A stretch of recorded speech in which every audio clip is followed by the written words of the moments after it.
بسم اللہ الرحمن الرحیم. لاکھوں کروڑوں درود تاجدار مدینہ سرور قلب و سینہ صلی اللہ علیہ وسلم کی ذات اقدس پر. دیکھتی آنکھوں، سنتے کانوں اور زندہ دلوں کو تنویر چودھری کا سلام پہنچے. تمام اہل اسلام کو، تمام مسلمانوں کو رمضان المبارک کی آمد بہت بہت مبارک ہو. جی تو ناظرین، آج کا یہ کالم، آج کا یہ بولتا کالم مرالہ زون کے چینل سے آپ کی نظر کیا جا رہا ہے. رب کائنات نے زندگی کو ایسا ڈیزائن کیا ہے، تمام تر کامیابیوں اور کامرانیوں کے باوجود زندگی کی تصویر ادھوری رہتی ہے. کہیں نہ کہیں کمی پیشی ہمیں چھپتی ہے.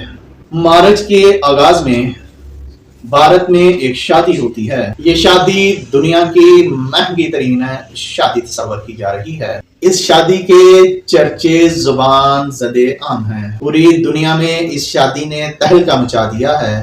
پاکستان کے سوشل میڈیا پر بھی اس کا چرچا ہو رہا ہے. مکیش امبانی ایشیا کے امیر ترین اور دنیا کے امیر ترین شخصیات میں سے اس کا 11واں نمبر ہے. وہ ریلائنس گروپ کے بانی اور چیئرمین ہیں.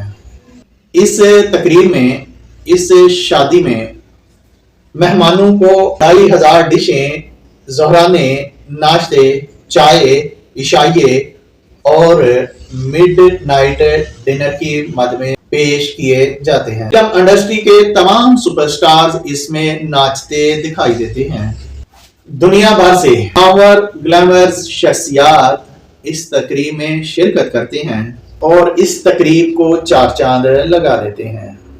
اس تقریب کا مرکز نگاہ دلہا انت امبانی تھا. تقریب کا دلہا جو ہے انت امبانی اس وجہ سے بھی خبروں کی زینت رہا ہے. ایک خطرناک بیماری کا شکار ہے جس میں وزن بے تحاشا بڑھ جاتا ہے. انت امبانی کو شدید قسم کا مرض لاحق ہے. یہ ممکن نہیں ہے. 100% علاج کے لیے اسے اسٹیرائڈز دیے جاتے ہیں.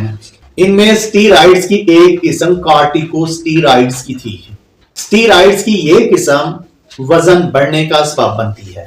اس سے انسان کی بھوک جو ہے بے تحاشا بڑھ جاتی ہے، اتنی بڑھ جاتی ہے وہ کئی افراد کا کھانا جو ہے ہاتھی کی طرح اپنے پیٹ میں ڈال لیتا ہے، پھر بھی اس کی بھوک جو ہے نہیں مٹتی. اسے قدرت کی ستم زفی کہیے. اربوں ڈالر کا جو مالک ہے، باپ ہے، اس کا بیٹا جو ہے ایک ایسی بیماری میں مبتلا ہے جس کا علاج وہ خرید ہی نہیں سکا، اور اس کا علاج اسٹیرائڈز تباہی کے سوا اور کچھ نہیں ہے. اس کا علاج وہ صحت اس کے لیے نہیں خرید سکا.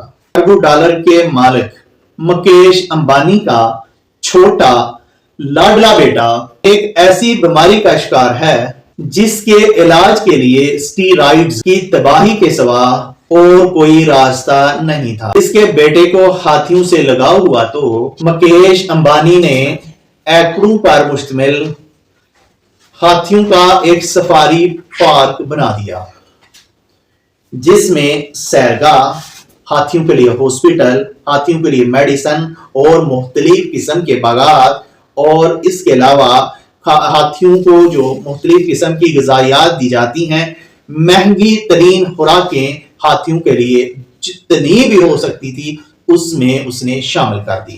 تفریح کا اور اس کے ساتھ ساتھ ہاتھیوں کی مالش کا انتظام بھی اس میں کیا گیا. خشک میوہ جات اور سینکڑوں لڈو جو روزانہ ہاتھیوں کی نظر کر دیے جاتے ہیں. یہ صرف مکیش امبانی کے بیمار بیٹے کے ساتھ لاڈ کی ایک جھلک تھی، مگر وہ تمام تر دولت کے باوجود اپنے بیٹے کے لیے مکمل صحت سے برائے دن نہیں خرید سکا. انت امبانی نے ہزاروں لوگوں کے درمیان اپنے دل کی بات کرتے ہوئے کہا، میری زندگی پھولوں کی سیج نہیں رہی، بلکہ میں نے